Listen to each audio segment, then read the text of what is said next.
Turned on. Hi, everyone.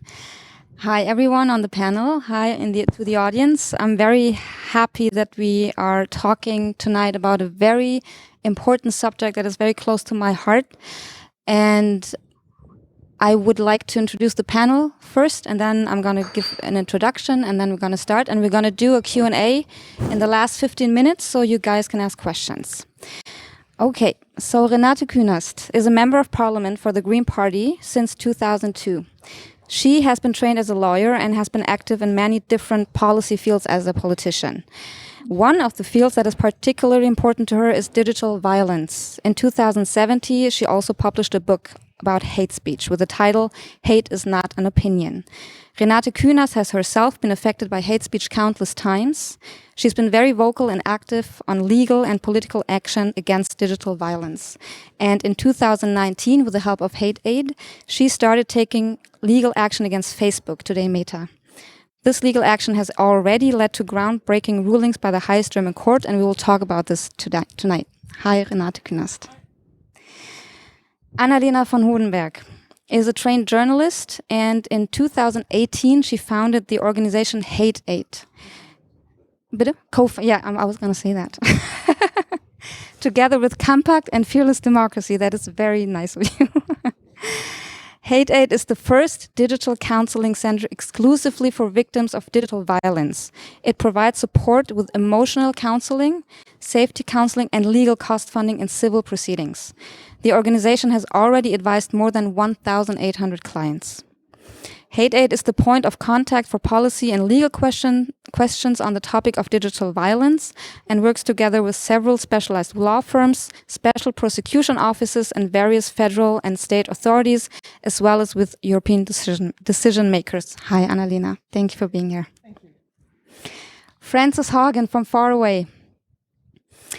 She is an advocate for free speech, accountability, and transparency in social media.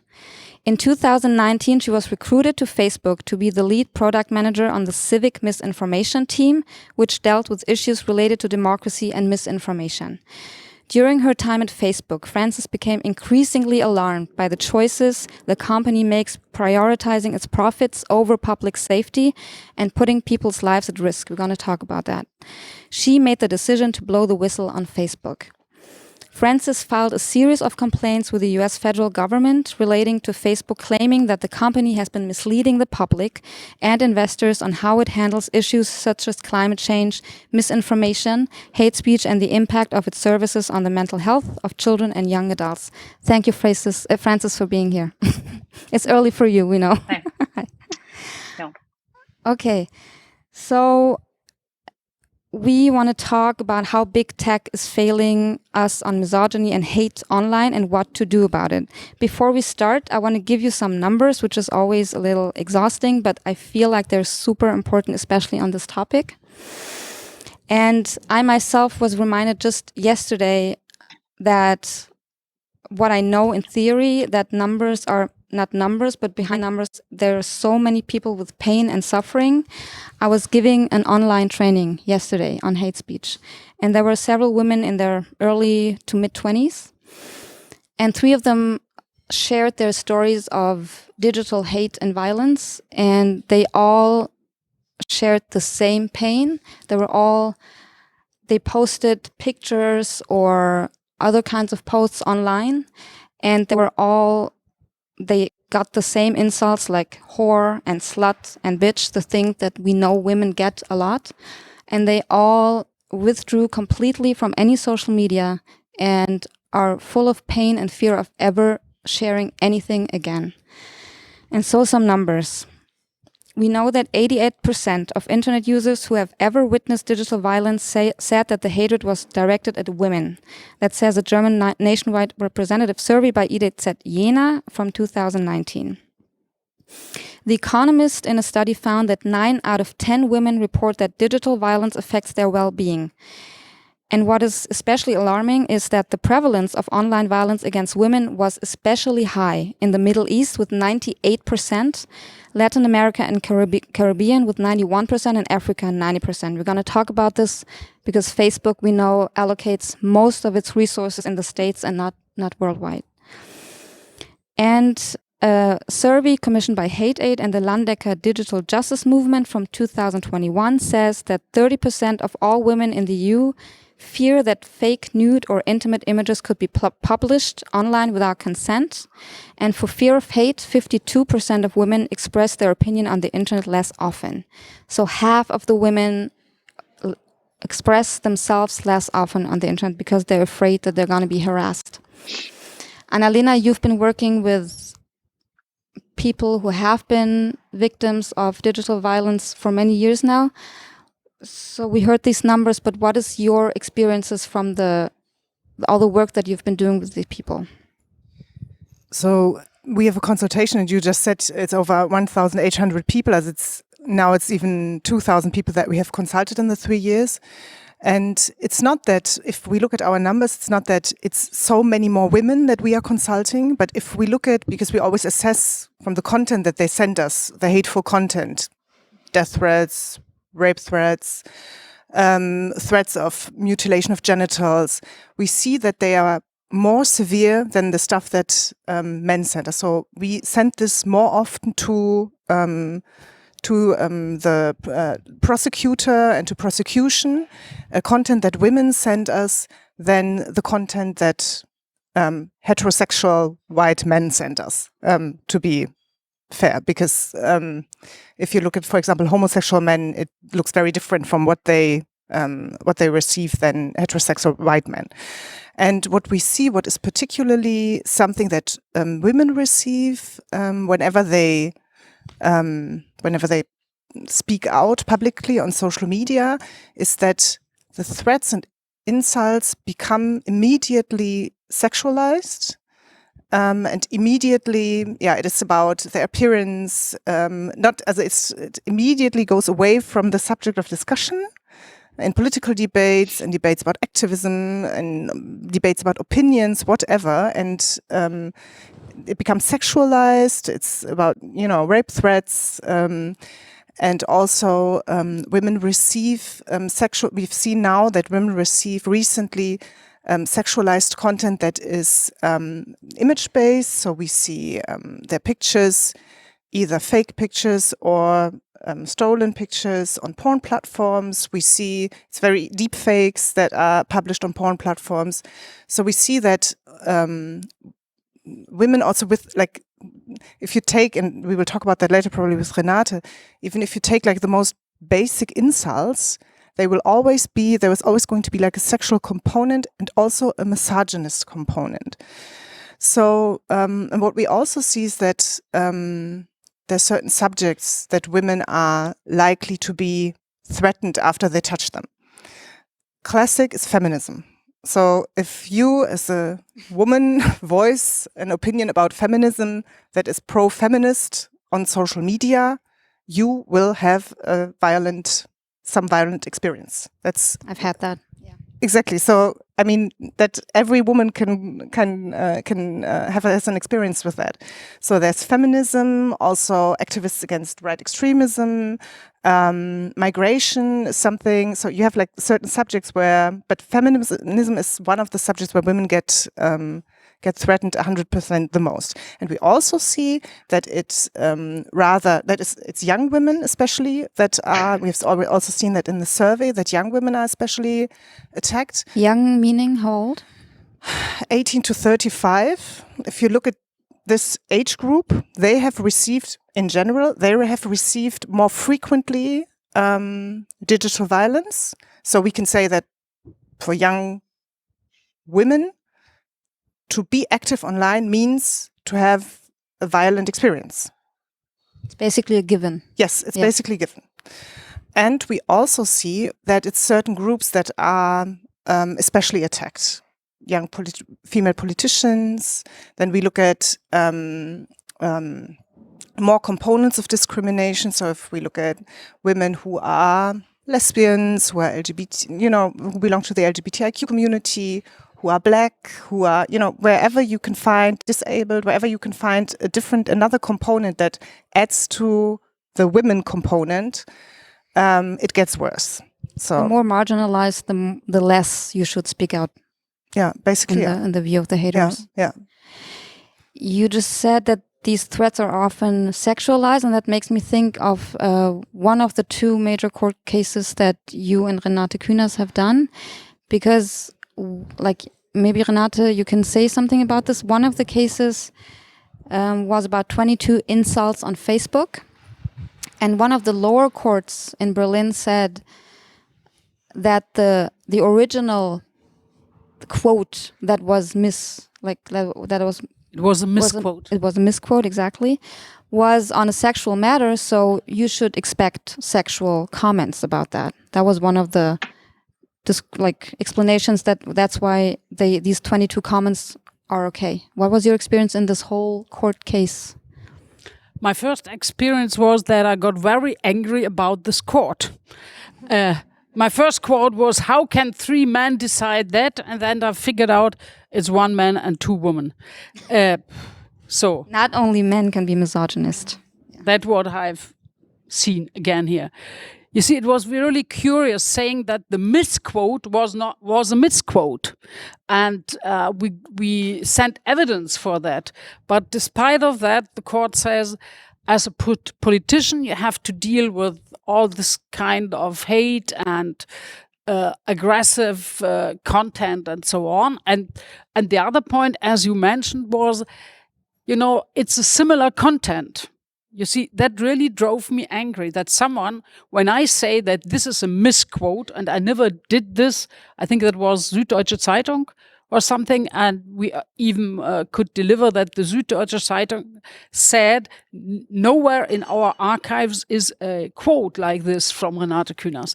But despite of that, I never said that, but they said it's the same content. So you can, you have to deal as a politician with these harsh words. So that was not only aggression and hate, it was also, using some special words that use part of women bodies to.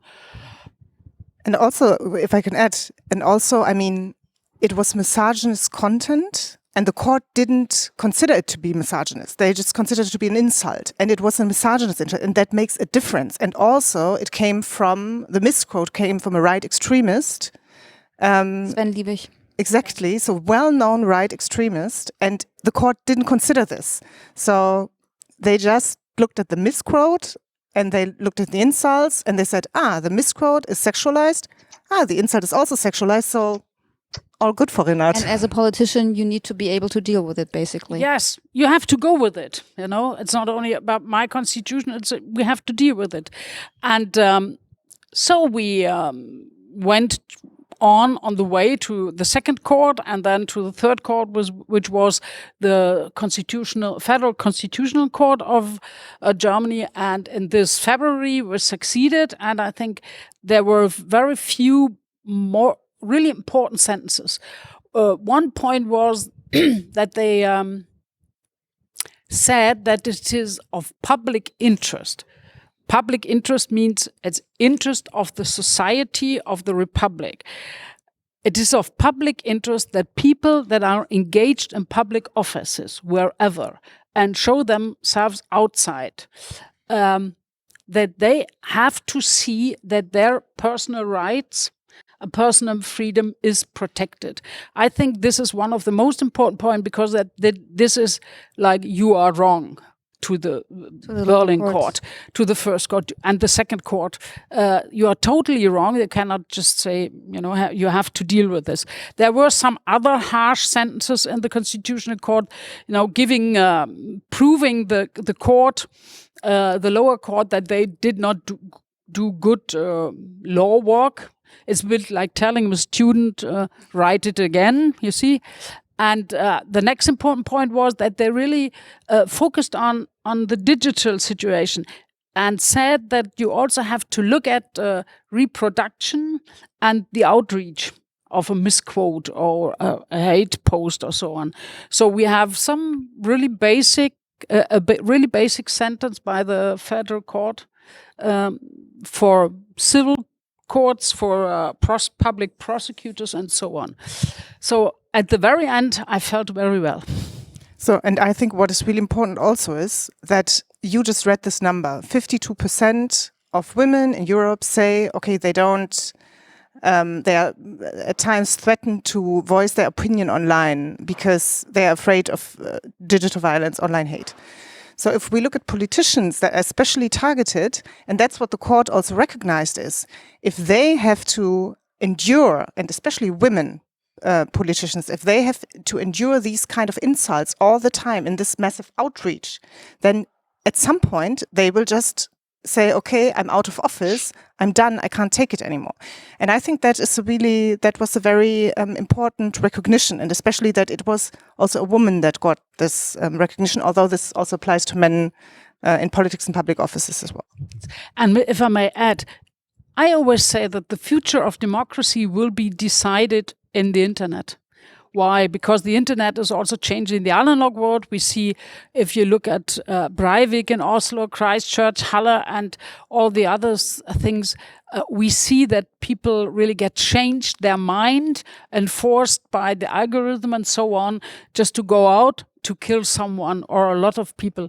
So it's extremely important that we still have people that say we will be engaged for this country.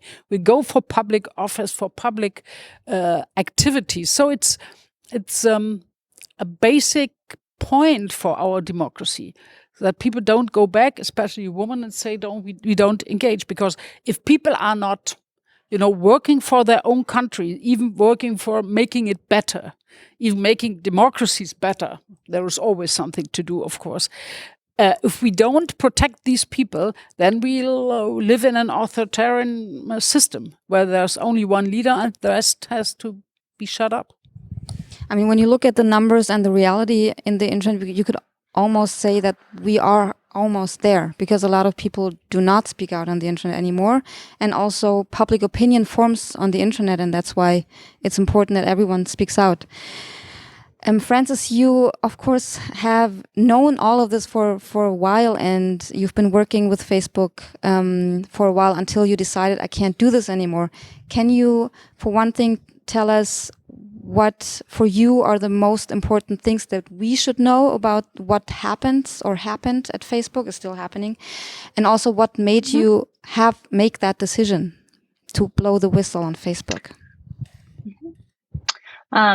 There's two kind of parts to that. So the first is the thing that gets me up every day. The reason why I'm on the road all the time is we need to remember that there's about 1 billion people in the world for whom Facebook equals the internet, right? So Facebook went into these countries and said, if you use Facebook, your data is free. If you use anything else on the open web, you're going to pay for it yourself. And through the wonder of market incentives, Facebook became the internet for at least 1 billion people or 1.5 billion people. So the reason why this matters, particularly in the context of hate, is Facebook's algorithms reward content that they believe are going to get more engagement. So engagement is a click, a comment, a reshare. So if there's a piece of content and it inspires a fight in the comments, that's viewed as like a really high quality piece of content because it got so much engagement. What Facebook's own documents say, or even Mark Zuckerberg has made these as public statements before. If you go back to 2018, he released a white paper that discussed how engagement-based ranking, prioritizing content that gets more engagement, was dangerous because people are drawn to extreme content, even though when you ask them afterwards, did you like that? They say, no, I didn't. So the reason why this matters is Facebook has told us the only solution to this problem is content moderation. But the part that they didn't tell us, like they kept quiet, was that when we focus on content instead of the design of the products, there's lots and lots of little subtle choices, like should you have to click on a link before you reshare it? Should you mostly get content from people you know, or should you get mostly content from strangers? These choices have severe impacts in terms of which kinds of content get the most reach. When we focus on content, we have to translate our AIs, our content moderation system, language by language. And the most fragile places in the world are also the most linguistically diverse. Facebook's current strategies barely scaled to tens of languages. And at least when I worked at the company, every language except for English had a very tiny sliver of the safety systems that English had. And so this turns into serious, serious consequences when we look into countries in Africa, Southeast Asia. You see it in because they use Myanmar? the raw Myanmar, great example. Ethiopia, they use the raw baseline version of Facebook that's the most dangerous. And so it's the combination of these things. We have a system where people can't opt out because it is the internet in their communities, and because Facebook is underinvested in linguistic equity, the idea that people should be safe no matter what language they speak. Circumstances get the most dangerous version of the product. Facebook being a company, a capitalistic company, the question that I ask myself, of course, their main goal is making profit.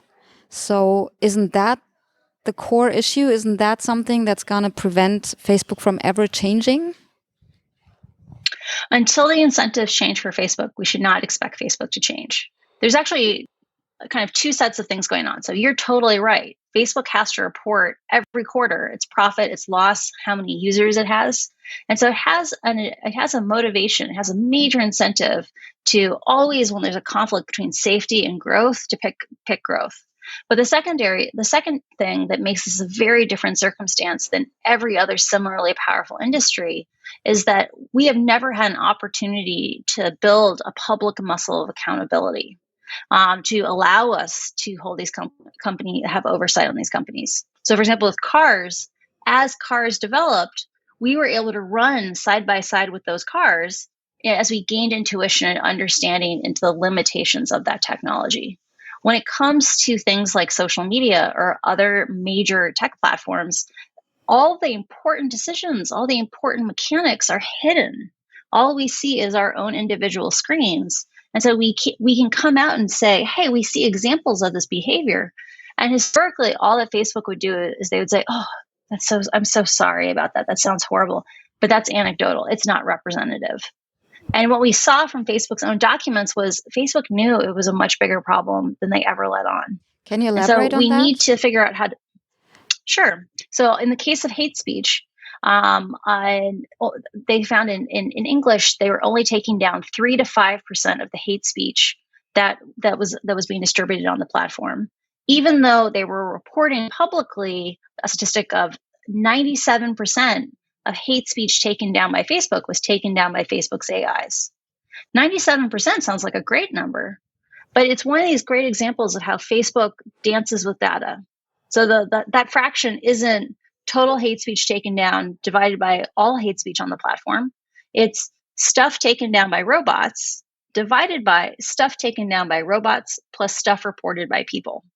So Facebook was telling governments around the world, we take down basically they kind of implied we're taking down all the hate speech when in fact they were only taking down 3 to 5%. So that is one of the things that actually came out in one of the court rulings, that Facebook doesn't need upload filters or anything to take down hate illegal content. So that Facebook would have to actually hire people to do all of that. That means they would have to put money in. To any of you, do you believe that is going to happen? Is that something that seems realistic, especially also after the ruling? Yes, you see, we had another court case, Frankfurt, which is a bit like a following court case to Eva Glavaschnik in Austria. And there we said we want them to be obliged to put down the similar or core-similar misquotes. For example, this was a different quote than the one on the constitutional And court. it was online for 7 years. It was a misquote. Yes. Your misquoting was online for 7 years, and it attracted hate and violence. Yes, was reproduced and came like a mushroom after rain. It came here or there. It came up again. And we asked them to delete all this. They said we did, but they only did a few. There are still 10,000s on the world of this. And so on the first step, we won. So that they are obliged to do so by software or by manpower. And different to the Eva Glavaschnik case, they Rechtsmittel. Was heißt Rechtsmittel? They appealed. Yes, they appealed. It's a quiz here. They appealed against this, and so we go. Meta appealed. Huh? Meta appealed against this quote. which was a bit funny because they were not very well. The lawyer, the office of the lawyers of Mito, they were not very well prepared. It was a bit of a confusion, but they appealed, so we have to go to the next court. But we will win, I'm sure. Wow, nice. So am I. But so yeah, I think what is really important about this case, it's a signal for all other victims who have, and this is something that we see in consultation, especially if we come back to women and young girls, that you have content that is shared again and again and again. In this case, it was a misquote. I mean, you can end careers with a misquote about something. So, which is shared and then shared again there, and then in a closed group, it is shared. So the victim can only spend hours and hours and hours on the platform and look for this content to notify the platform to delete the content. So if you have like 20,000 comments, then you can, calculate how much, yes. And especially in the closed groups, it's impossible. For the company, that we proved in court, and the court also said it's right, it's very easy to find all this content. And they don't need upload filters for that. And they can also employ moderators, content moderators, to go through these misquotes and say, okay, this one is really an illegal quote. And this one is maybe a journalistic article that is reporting about Renate's case. And then we can leave it there. But it needs to be marked that it is a misquote. And so what was the burden of the victims now is the burden of the company. And I think that is really important, because if you think about, you are going to voice, we talked about feminism, for example, as a young woman, are going to be a climate activist. As a young woman, you are going to voice something on Facebook. And this can happen to you, that it's going to be shared thousands and thousands of times, and it's going to come back to you all the time. I mean, 10 years later, you are at a new job, and then your colleagues are going to quote this, or your new employer is going to ask you, well, I saw all these quotes on Facebook and I saw so many of them. There has to be something right about it. No? There's always some truth in it when it's shared for so many times. Naked pictures is, exactly. This is something for women. If we also look at we started with Facebook, but if you look at the porn platforms, we have so many cases where the platforms, where somebody is putting up fake naked content. It's really easy to put your head on a naked body, put your name next to it, the name of the woman next to it, the telephone number, maybe the employer. And then what the problem with the porn platforms is, they replicate, they mirror each other. So it's if you're on one porn platform, you're probably on all the others. And you have, and maybe if we talk about misogyny also, we need to talk about the manosphere and groups that are organized groups on the internet that especially have grown. I mean, the incel group is one of the most violent and fast-growing groups online in the manosphere, and now we have on the porn platforms, we have slut exposer groups that have like manifestos who say if a slut once is online, she always has to be online. So they re-upload this content again and again and again. And then, okay, back to the young climate activist who wants to post something maybe a little bit more controversial, where she knows, okay, people are this is going to become a piece of debate. She's going to think twice if it's on her to go through all these, to go every night on all these porn platforms to try to find her naked images. May I add to all the facts we have the point that I think we have to be busy in you're going around Meta and the other platforms and start regulation. And so we have the Netzdg in Germany. I don't say something to the content by that, but that should have, or is only the beginning. The point is that now we are going with the DSA, the Digital Services Act, to have some European Union ruling, which is good because there we have a region of 500 million persons. And this region has some importance and will be a role model for regulation in other parts of the world.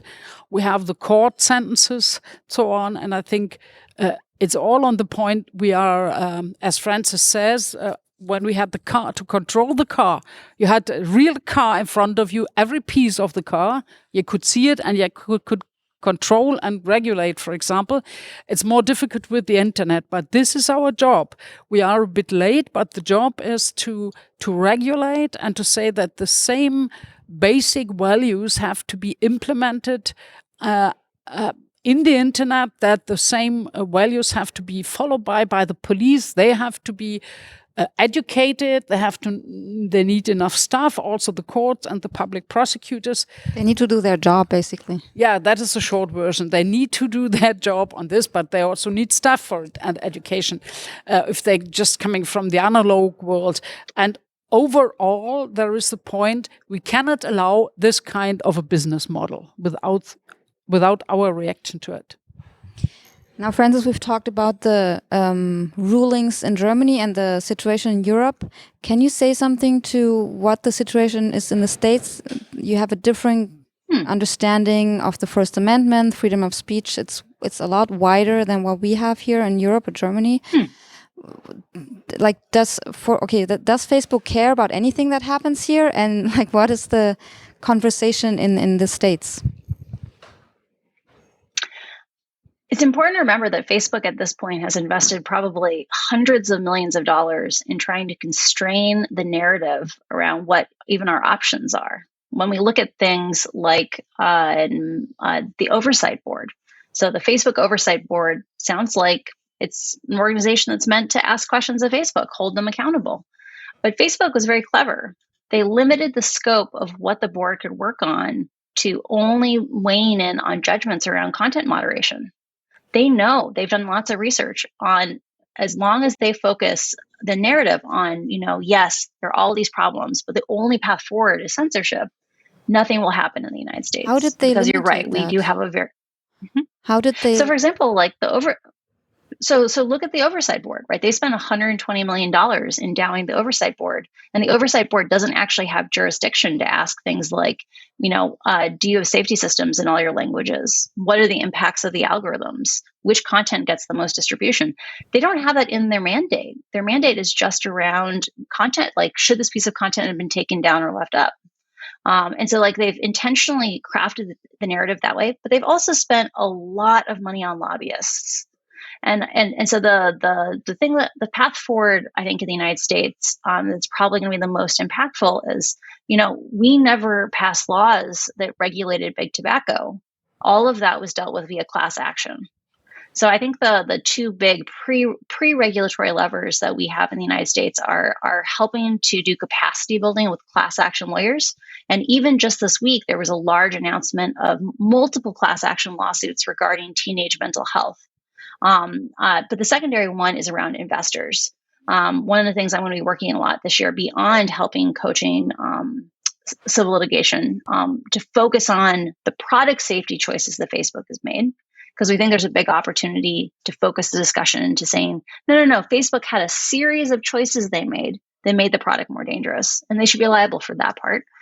The second place we think that there's a big opportunity is there's a lot of investors that want to divest. So we're talking about ESG funds, we're talking pensions, but they don't have the criteria right now to help them understand how would they evaluate whether or not a social media company was pro-social. And so I think those two levers are probably going to be the ones that we get the most distance on in the United States. Though there are a couple of laws that look promising right now, but they're more constrained than the Digital Services Act. They're things like privacy for kids, or trying to have greater transparency and safe harbor for researchers who ask questions on Facebook. So we shouldn't count on politics to really restrain Facebook in the States, I guess. You said through the legal system and activism. We're strong. We're working very strongly uphill. So in the United States, when I was helping support the Senate, at one point we asked should we distribute? Are there any other people on the committee you'd want to share these documents with, like other staffers? And the staffer said to me quite earnestly, I would feel more comfortable more broadly sharing these documents with my colleagues if we could go more than 2 weeks without having someone leave to work at Facebook, right? Like Facebook understands how the game works. They understand that if the United States were to move, they would be in danger. And so they spend a huge amount of money making sure the pipeline say, congressional staffers to Facebook is well established. So yeah, I don't think we're going to get legislation on the scale of the Digital Services Act, but I do believe we have major opportunities for still changing the incentives that Facebook works under. And would that only have an effect in the United States, or also, because you talked and we talked about the rest of the world, would that also have an effect there? So the thing that's really exciting, and this is part of why I'm so glad you guys passed the Digital Services Act, is Facebook operates on what is the highest floor. So, for example, last year, the UK has about 65 million people. They passed a bill giving more rights to children online, saying that you need to pay attention to and design for the needs of children because they're different than the needs of adults. And surprise, surprise, the week that law went into effect in the United States, Instagram rolled out a variety of changes to how children under the age of 16 were treated on Instagram. Wherever in the world the floor goes up, that actually protects people in places where it's harder to pass laws. And so a lot of the material in the Digital Services Act will end up being transformative in places like African countries or Southeast Asia, because in order to actually address things like, my family is Norwegian, there's only like 5 million Norwegian speakers, right? If you build Facebook to be safe for Norwegians, it'll end up being safe for people who speak smaller languages in Africa too. Only in those locations, it's actively fanning things like racial violence. So basically, the fights that you all are fighting in the States and in Germany, hopefully, will change. The work happening in Germany doesn't just impact Germans. It makes the product safer for everyone. And you can see Facebook's fear for actions of people in Germany in that, like, for example, in 2019, yes, they spent 50% of the hate speech budget on English, which is, an outsized fraction. But, one of the top languages they spent money on, more money than Spanish, and there's 1 billion Spanish speakers, they spend more money protecting German from hate speech than Spanish. Oh, wow. And it's because they understand it, that like wherever in the world people are pushing, or there's a chance that there'll be reform, Facebook knows they're going to have to change the product to move up to that new floor. And so action anywhere actually keeps people safe in other places too. So, okay, then let me ask both of you, what is so there's appeal with the one case. What needs to happen in Germany, do you think, for things to actually change? Because we haven't really seen positive change, especially for women to be safer on the internet. What would be the next steps? I think. So. Sorry. Go ahead. That was a tricky question. Here, you go first. So I think one of the things that I'm excited about the Digital Services Act is that it requires mandatory risk assessments. Facebook has lots of suggestions in the documents on how to work on almost every safety problem. And in the case of things like misogyny or digital violence against women, if Facebook had to actually sit down with the European Union and talk about the fact that, guess what, it's not most men who are doing this online. It's a very, very small number of men, but they're incredibly aggressive about it. They don't harass one woman. They don't harass two women. They spend all day harassing women. And, if Facebook had to sit down with the European Union and talk about these repeat offenders, there would be very different conversations around how to move forward. And so the Digital Services Act is going to be making sure that we actually implement it, right? It's one thing to pass a law. It's another thing to implement it. We need to keep providing support, keep building public support for the Digital Services Act, because it will change how women are treated online. Yeah, and also with the digital services, we are really excited to see, for example, in this case, Facebook or the other platforms to give us transparency about how the algorithms work. So what Frances said, that it's a small fraction of men who harass women, but how does the algorithm amplify it? How does it make this transparent? And I think what you just said, that the policies and also class actions that we do in one country is also affecting another one.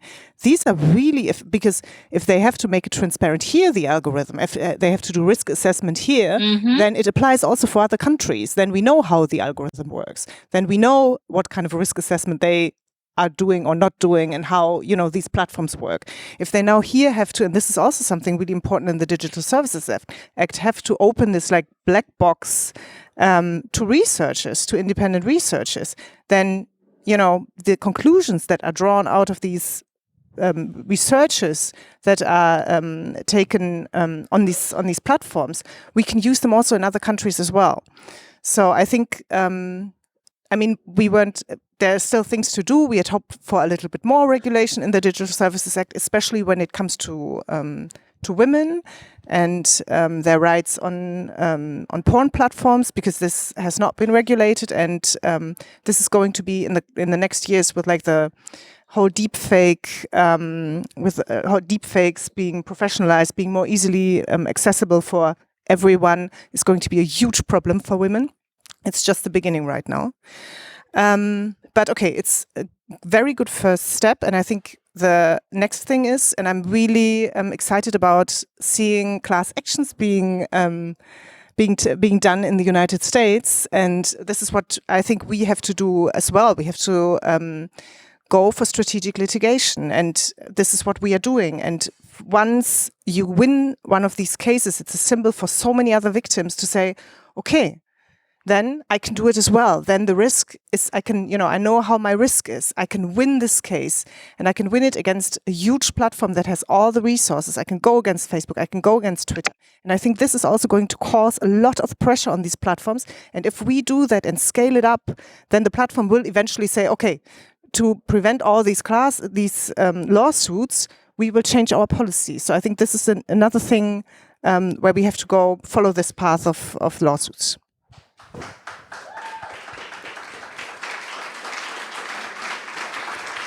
I think a lot of people are prepared for the next lawsuit, so we have some more to go that way. You see, sometimes in football, you say after the game is the preparation time for the next game. So if in a few weeks we can say the Digital Services Act is implemented, then it's time to prepare for the second Digital Services Act, yes, for a change on this, to fill the black holes, for example, and get some changes. We do not, for Francis, we do not have to implement it here. It will just be directly binding. There are some steps we have to do, like implementing a digital services coordinator, which is now discussed. Where should it be? How to make it a free digital services coordinator. And you see, then we have to look that really all parts of this are implemented. And I think looking at the risk assessment means it's not only that we wait for the risk assessment, which is showing us about the algorithm and so on. It's also that we have to prepare what they are not talking about in the risk assessment. So maybe the risk assessment is a second or next point to say, now we are looking at the young woman or woman or other people that face discrimination there and harassment, and we have to ask Facebook and the others, so what did you write in your risk assessment, and what are the reactions you are doing now? So we are still in, how do you say it, work in progress. Yes. We'll go on with that. And the point is, dealing with the Digital Services Act, which is important, but also to widen our view. Like Francis, for example, I think it was you saying Myanmar and the Rohingya. Facebook was the cheap access to the internet. Facebook was good for communication there for all the poor people, but it also that Buddhist monks used it for harassment against the Rohingya people. And these, for example, are are other points we have to work with. What is the mechanism all these social media platforms are implementing to stop things like that by, acting themselves? If just to give you one more point, so there are a lot of levels to deal with, to show action, and I think if we see some class action in the United States, if a lot of people that applauded there going for actions now, then we are a bit free to do the other things and just look at the other people in the world that need our protection. Mm-hmm. And I think it's. Sorry. Just maybe one more thing, because I would like to let the audience ask a few questions. So maybe just. Oh, sure. Should we? Is it okay if you just open the? Yeah.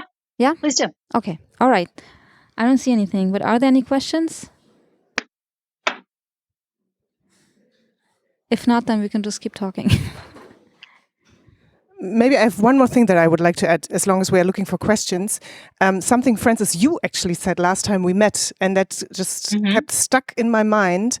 Okay, you asked what has to happen. Okay, we need to widen you said we need to widen our view. And you were talking a lot about safety by design the last time we saw each other. And I was always thinking about this metaphor that, okay, 100 years ago, we had cars that were without airbags, that were without seat belts. We didn't have regulation to use a seat belt. If not, you get a fine. 40 years ago. Yeah, exactly. Yeah. Not 100 years ago. 40 Absolutely. years ago. Yeah, you're right. Yeah. So I think at the beginning, there were cars that were not designed to be safe. And then now we as a society have decided that we want these cars to be designed to be safer places. And we're still doing it. And we're still trying to make them better and safer. And I think this is the same thing we need to do with these platforms. We need to look at how they are designed. And Francis talked about the decisions Facebook made when they said, okay, we're going to design this product in this way. And in this way, it's a more dangerous place, for example, for women. So I think we have to look at this and think about how these platforms can be, how we want these platforms to be designed to be more safer places. And maybe one thing that listening, what you've been saying, it's almost like, to me, it almost sounds like, because thinking that 98% of women have online harassment in the Middle East, for instance, or in Africa, 90%. It has a very bad feeling thinking it's almost Facebook is so strong that it's like colonializing everything. And so we, again, as the Western society, have to go and protect them because they can't protect themselves. So I'm wondering if there should be any measures to empower people there, not only here in Germany and Europe and the US, because it feels very wrong to say we have to fight this fight for them. Yeah. Like, are there any So I'm in the process of building out a nonprofit, and we've thought very intentionally about that. And our intention is we're going to intentionally have our staff. We're going to set a goal of having over half of our staff in Central and South America, because it's still in the same time zones where we are. But we want to make sure that, like you said, this shouldn't be a thing about people in the United States or Western Europe going and saving other people. It's about the idea of, like, how do we help people have the tools or begin connecting people with resources such that we can have people who are the most affected be able to resist. But at the same time, I do want to point a finger a little bit back at the United States and at Western Europe, which is that this is a very different system of colonialism than previous things that we saw. So in the past, when we had colonial empires in places like India, the way that those systems of economic extraction were able to take resources was they had people on the ground where they physically took the agricultural products out. They physically took the minerals out. And so people like Gandhi could, through just adding friction to the system, remove the access to those resources. When we talk about digital colonialism, we have a very different system involved, because in, say, the Middle East or in many African countries, if for your language there aren't alternative information sources because Facebook intentionally starved the oxygen out of the ecosystem of the free internet, the open internet in your language, there's this question of what means of resistance is available, right? Like, it's not like you can go and stop traffic and make it so that now the economic value can't be extracted. So there are certain things that make this a very asymmetrical fight, and people in the United States and in Western Europe have to act, because we are the ones building these systems, and we're the ones that actually can touch them. We can put our throw sand in the gears, but there's not necessarily access for the people who are being the most impacted. If I may add, it's you say it's still colonialism. In the same way, we still rob their fruits and their arable land for our uses. We still do it. We don't have military there like in former times, maybe in India, but we still eat their food or use their land for animal feed in Europe or in United States. And now China is doing so, with land in South America, for example. We are still in the situation, and we have the obligation to fight for basic rights and special implementations and content management in the internet. Why? Because we are the ones like delivering weapons. We are really delivering weapons somewhere where people can shoot each other. And here with this social media platform, we arm parts of the society. Yeah, now there is a special control. You can use it for pushing hate and so on. So we missed for ourselves to organize these platforms in a better way and say, where are the red lines? And now the situation is that we have to organize that worldwide these red lines are implemented. We cannot leave these countries alone. And this is not paternalistic. I don't want to be paternalistic, but it's just we send these arms and weapons there, and we have to organize them and rule them, because these countries, you see, sometimes they have such a lot of problems to implement real parliaments, for example. For parliamentary members with real rights, they have, in Myanmar, for example, they have a parliament, but no parliamentarian has any staff. They do not even have offices. They're just invited for the plenary meeting and so on. They will not be the ones to put rules in. So rules that respect the rights of every person. I think there's an even more basic issue, which is that we stood by and didn't do anything when Facebook went into these countries and threw zero rating. That's where they said, your data is free if you use Facebook, but the open internet, that's going to cost you money. We stood by and did nothing when Facebook did that. And so there are now a huge number of countries in the world where when you poll people and you say, do you use the internet? Do you use Facebook? 10 percentage points more people say I use Facebook than say they use the internet. That's a common thing around the world now. India. And so it's this question of parts of India are definitely part of those. But the question there is one about consent. That's the way I view it. So it's not a question of can these places set up good rules. It's that we allowed network effects to take place that denied these places a chance to have free, open internet ecosystems. And so they don't get to make choices to choose other things now. And so we have to start having conversations about things like, what would it mean if we were doing aid packages to make the internet cheaper, regardless of what site you were accessing in these places? Like, how could we cultivate the ability for people to get to make choices? Because we stood aside and let a corporation kill that path to the future. So we only have a couple of minutes left. Annalena, are there questions? I didn't see anything. No. Oh, there is one. Okay. Yes.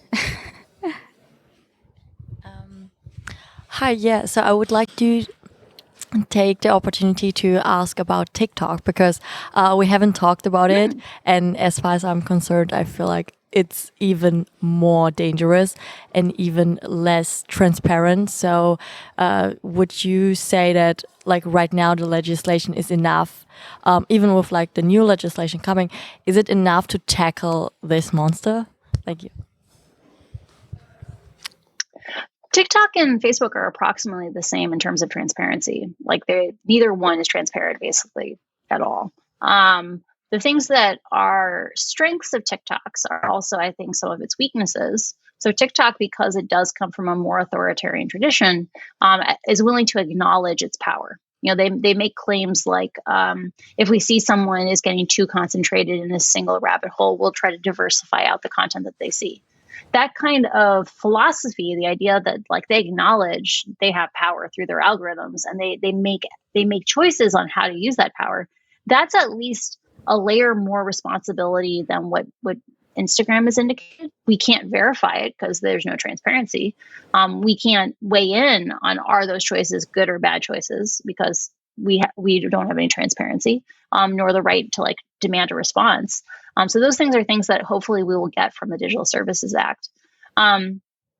Some of the things that are beneficial about TikTok are, the downside of TikTok and its authoritarianism, though, is we've also seen scandals on things like, as recently as I think 2 years ago or so, a whistleblower came out of TikTok and said, if you are visibly gay or visibly disabled, TikTok's taking down your content to protect you from being bullied. So the strengths are similar to the weaknesses. Either way, any of these systems, any of these critical communication systems should be acting within the context of a democratic society. There should be democratic oversight, regardless of the platform. Thank you. Okay, there's one more. Yeah, one more question. Hi, thank you.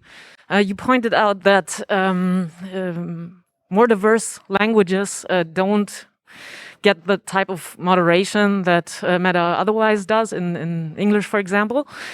Even though the moderation is not excellent on its own rights, but then you say that laws that get passed in Europe, Germany or UK, that they help in other countries, in other places, that they up the standards of protection in other places. So how do those two work together?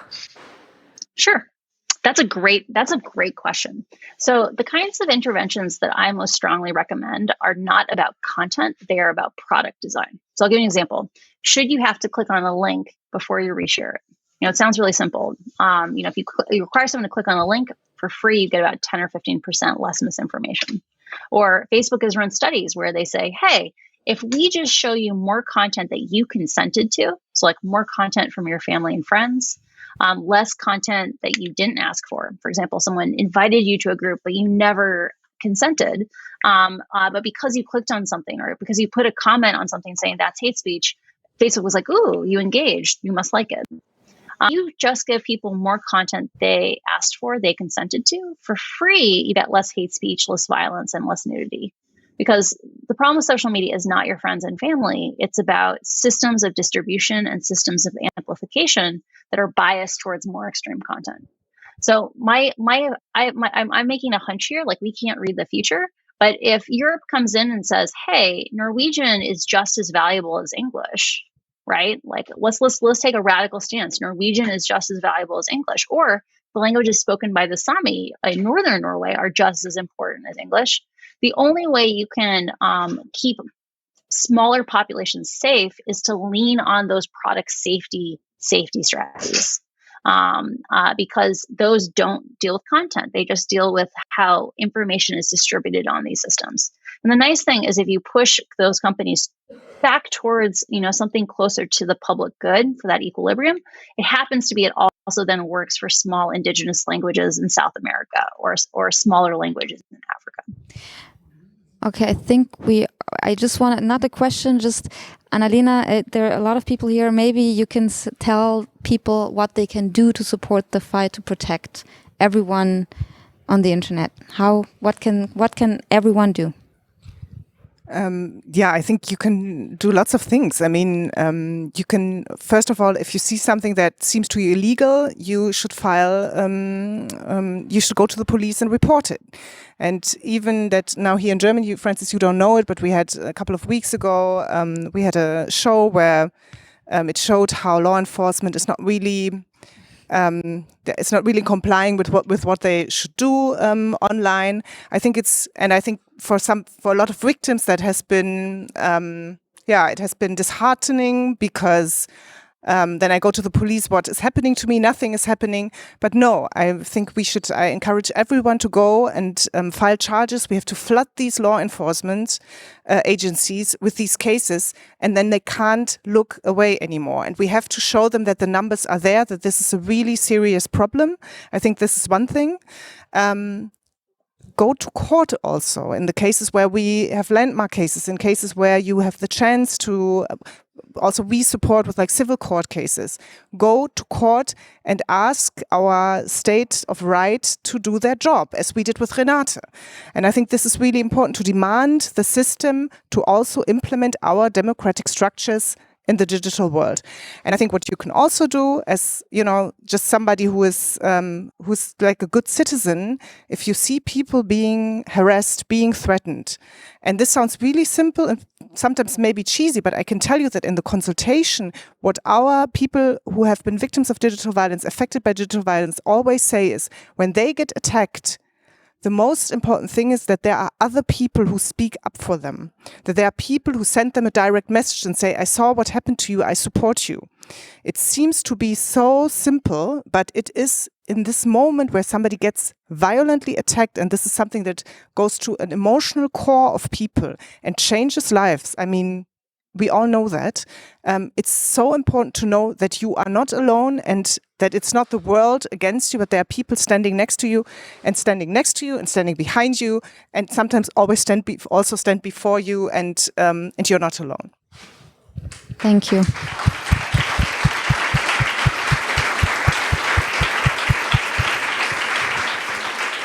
Thank you so much, Renate, Annalena, and Francis, especially for everything and for the last words. Don't underestimate your power of word. Everything that you do matters, especially on the internet. So thank you so much for being here. Thank you so much for being here, and have a nice day in Iowa.